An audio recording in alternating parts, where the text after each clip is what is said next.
Marco, Marco, Marco, Marco, Marco, Marco. You know, playing Marco Polo by yourself when you're quarantined at home isn't very much fun. It's just not as much fun without people around. You guys ever played Marco Polo? It's a fun game. Usually you play it when you're at the swimming pool, and you close your eyes, you got a bunch of people around you, and you go, Marco! And then they call out, Polo! And you keep going, Marco, Polo, until you find somebody and you tag them, and then you win? Well, that doesn't really work very well when you're at home by yourself. But it makes me think, you learn really quick how much different things are when you can't see. And that tells me I need to remember the story that we have from our gospel today. And the gospel is about a blind man. This blind man who was sitting outside the temple. And every day somebody would come up and they just kind of step over him and say, oh, the man must be a sinner. I mean, he's blind. He must be a sinner. We don't need to pay attention to him, this blind man. I mean, sure, some people may have given him a little bit of money, but these Pharisees, these so-called rule followers, these people of God, they just stepped right over him, left him there. Everybody except for one person didn't step over him. One person saw him as a loving creation of God. Can you guess who that would be? You betcha. Let's try it on 3. Ready? 1, 2, 3. Who do you think it is? LeBron James. It's not LeBron James. It's Jesus. Of course, it's Jesus. Jesus didn't see him as a blind man. Jesus saw him as a loving creation of God. And what Jesus did, he said, come on over here. And what Jesus did, a little weird here, kind of took some dirt, kind of spit on it, made a mud pie. You ever made a mud pie? They're really fun to make. Don't eat them though. Don't taste good. Blech. They don't taste good. But he kind of made a mud pie, and he put this mud pie on the man's eyes. And then he told the man, okay, I want you to go to the pool of Siloam and I want you to wash it off. Well, the man, of course, has mud on his eyes, so yes, he wants to go to the pool of Siloam. And he goes to the pool of Siloam, and he starts washing his eyes off. And as he washes the dirt away, he can see. He is no longer blind. Jesus has healed him. So he's really excited, and he goes back to see Jesus. Well, Jesus isn't there, and he starts telling everybody, Jesus healed me, Jesus healed me. And the people come up and they go, wait a second. You've been blind since birth. There's no way you're the same person. So he says, no, I am. Well, they bring in his parents, and his parents see him, and they vouch for him. They say, yes, this is our son. He's been blind from birth, but now he can see. Well, then these Pharisees, these rule followers, okay, they don't like this very much. And they come out and they say, wait, no, you're a sinner. No one can heal you.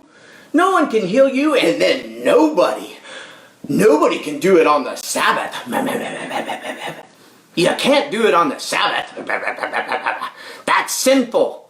And they asked him, they said, well, who healed you? And he said, Jesus. He says, well, Jesus must be a sinner. And the blind man, who can now see, says, well, listen, I don't know what you think about a sinner, but all I know is that I was blind. He healed me, and now I can see. And if that's bad, I'm okay with it. Well, they didn't like it. The Pharisees didn't like it, and they kicked him out of the temple. And he left the temple pretty doggone happy because he could see. Well, Jesus heard that he had been kicked out. And so Jesus calls him, goes up to see him, and he says, do you love the Son of God? And the man says, well, you tell me who he is.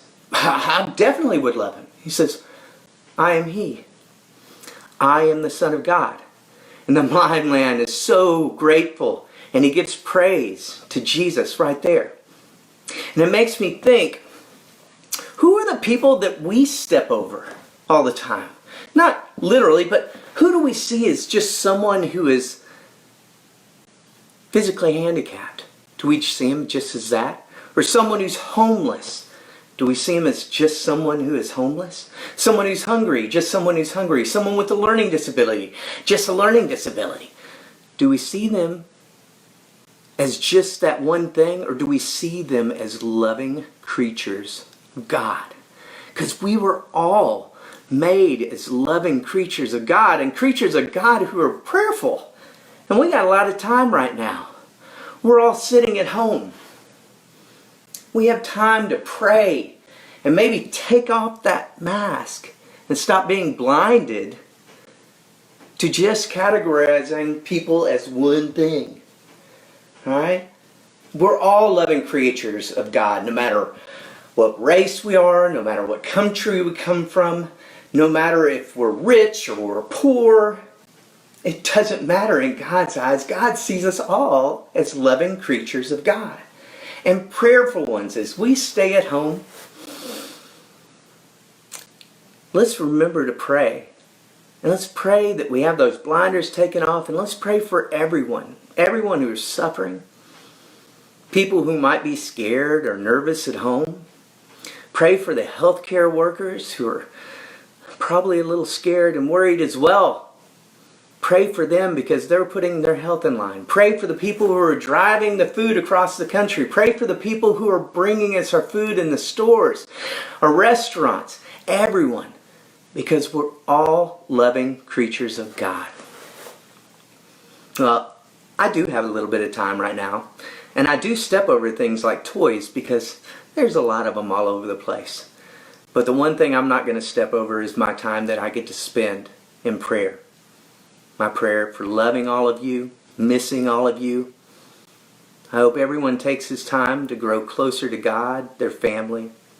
And just know that if Jesus came down right now and he would heal everyone of the COVID-19 virus, I think we'd be pretty happy.